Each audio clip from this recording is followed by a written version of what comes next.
So guys, if you're traveling Switzerland guys, I'll remind you na lang, walang libre talaga dito. Even CR is hindi siya libre guys. So if you're going to have, may libre naman dito guys sa mga train station or sa mga train mismo.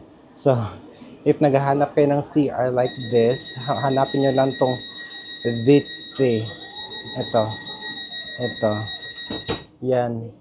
Yan yung CR nila dito guys. So may mahanap kayong sign na ganito. So meaning that's toilet.